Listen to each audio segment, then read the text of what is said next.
IPS पूरन कुमार के मामले में सबसे बड़ा अपडेट निकल करके सामने आया है। एफआईआर दर्ज हो गई है। एफआईआर दर्ज हो गई है और एफआईआर दर्ज हुई है डीजीपी के खिलाफ। एफआईआर दर्ज हुई है उससे भी बड़ा और उससे भी चौंकाने वाला नाम, चीफ सेक्रेटरी के खिलाफ।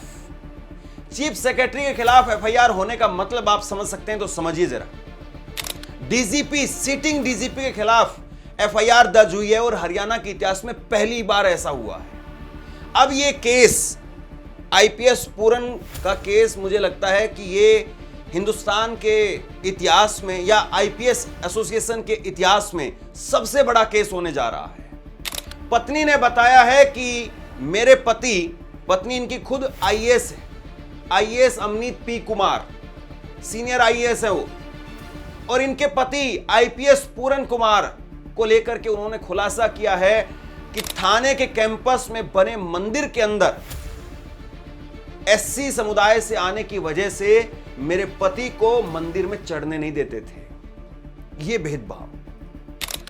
हरियाणा में भाजपा की डबल इंजन की सरकार, और वहां पर देखिए अधिकारी एक अपने ही सीनियर अधिकारी के साथ में क्या कुछ सलूक कर रहे थे। जब आईपीएस पूरन के पिता बीमार थे, उस वक्त में एक सीनियर आईपीएस होने के बावजूद उनको उनके पिता से मिलने के लिए छुट्टी तक नहीं दी गई, जबकि उस वक्त में हरियाणा के अंदर लॉ एंड ऑर्डर का कोई ऐसा खास इशू नहीं था।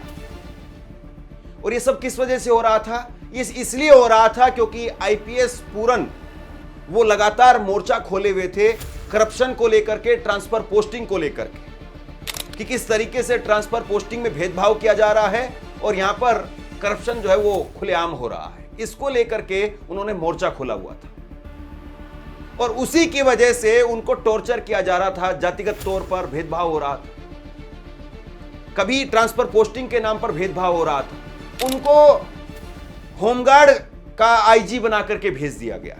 मतलब जो आदमी 25 साल की सर्विस कर चुका है, सीनियर आईपीएस अधिकारी है, उसको आप होमगार्ड की आईजी बना करके भेज रहे हैं। ये एक तरीके से डिपार्टमेंट में पनिशमेंट मानी जाती है। लेकिन अब पत्नी ने जो है, ऐसा लगता है कि लड़ाई लड़ने के लिए पूरी कमर कस ली है और उन्होंने शायद ये फैसला कर लिया कि वो झुकेंगे नहीं।